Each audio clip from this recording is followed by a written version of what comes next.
सम्मानित साथियों, हर हर गंगे जय जय गंगे।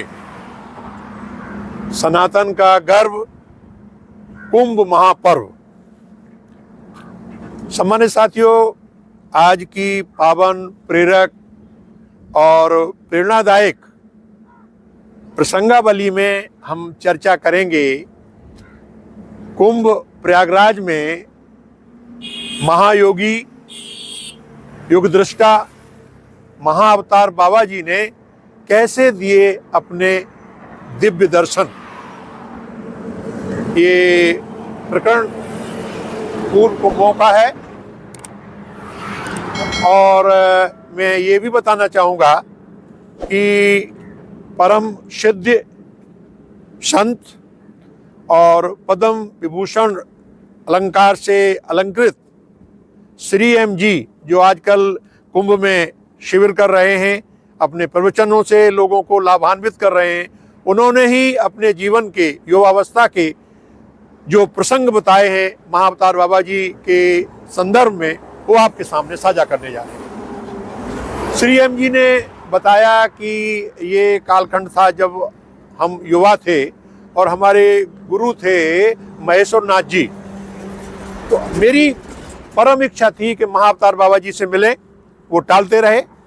इसी मध्य में प्रयागराज का कुंभ आया। उन्होंने कहा कि आप कुंभ में जाओ और महाअवतार बाबा के आपको दर्शन हो जाएंगे। मैं बड़ी प्रसन्नता के साथ, श्री एम जी कह रहे हैं, मैं आया और एक अखाड़े में जिनसे परिचय था, मैं वहाँ रुक गया एक टेंट में। एक दिन देखते हैं कि सुबह सुबह एक बड़ा तरुण और सुदृढ़, जिसकी आभा अपने आप में बड़ी आकर्षक थी, नागा के रूप में एक साधु आए और हमसे बोले, अरे आप नागा क्यों नहीं बन जाते, यहाँ क्यों बैठे बैठे तपस्या में लगे हुए हो। पहले उन्होंने कहा कि मैंने ध्यान नहीं दिया। बार बार उसने हमसे कहा कि अरे आप बेकार बैठे हो, मेरे साथ चलिए, आप नागा बन जाइए। तो मैंने कहा कि महाराज जी, आप मुझे यहाँ व्यवधान न डालें, मैं साधनारत हूँ। उन्होंने फिर कहा, अरे भाई क्या साधना करोगे, आप मेरे साथ चलिए, मैं आपको घुमाऊंगा हाथियों पर, घोड़ों पर। उन्होंने कहा, महाराज मेरा वक्त बर्बाद मत कर। ज़्यादा उन्होंने कहा तो अंत में श्री एम जी ने कहा कि मुझे विवश मत करो कि मैं आपसे कहूँ कि यहाँ से निकल जाओ। इतना कह के मुस्कुराते हुए निकल गए।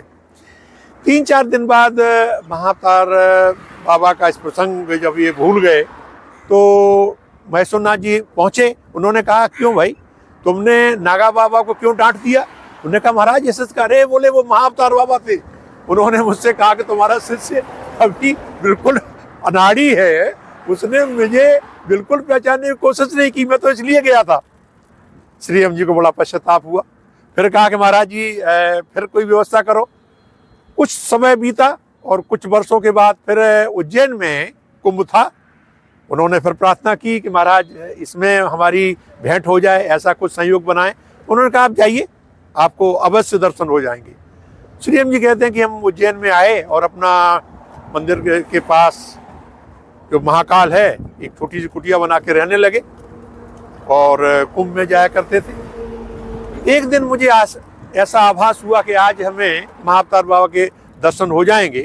तो उन्होंने कहा, किसी तरह से संसाधन हमारे पास सीमित थे, दूध, चीनी, चावल, इस तरह से एकत्र करके सुंदर खीर बनाई और मैं सोच रहा था कि जब महाअवतार बाबा जी आएंगे तो उनको प्रसाद के रूप में हम भेंट करेंगे। पूरा दिन प्रतीक्षा की, पूरी रात प्रतीक्षा की, जागते रहे। कुछ आभास ऐसा हुआ था। करीब ब्रह्म मुहूर्त में 3-4 बजे करीब उनको हल्की सी नींद आई। तो जहाँ वो अपनी कुटिया में थे तो उन्होंने आवाज़ सुनी कि बड़ी जोर से जैसे कोई चीज़ गिरे, धम से आवाज़ हुई। तो उन्होंने देखा कि एक काले रंग की बिल्ली आकर के जो सुंदर खीर रखी हुई है वो खा रही है। इन्हें बड़ी गुस्सा आई और उनके पास एक फूकनी रखी थी, जो अमूमन जो है चूल्हे में फूकते हैं अग्नि के लिए, उसको उन्होंने फेंका और वो अंतर्ध्यान हो गई। दूसरे दिन वहाँ जो है महेश्वर नाथ जी पहुँचे। उन्होंने कहा, अरे भाई फिर तुमने गलती कर दी। महाअवतार बाबा जी ने कहा कि तुम्हारा शिष्य तो बड़ा भाई अनभिज्ञ है, उसने खीर भी मेरे लिए बनाई और जब मैं खीर खा रहा था तो उसने फुकनी मार दी। ये बड़े परेशान हुए। इसके बाद उन्होंने बताया कि हम वहाँ आगे जा कर के जब हरिद्वार में वहाँ रहने लगे ऋषिकेश में, तो एक दिन जहाँ गंगा के जहाँ गीता भवन वगैरह आगे महेश योगी कुटिया, उसके किनारे एक दिन महाअवतार बाबा आए और मेरी पीठ पर हाथ रख के कहा कि महेश जी, ये जो कह रहे हैं मधु, इनकी बात में वन है। और हम बहुत प्रसन्न हुए उनको देख करके। तो ये प्रकरण है जो महाअवतार बाबा जी ने किस रूप में आकर के वहाँ दर्शन दिए और ये बताया।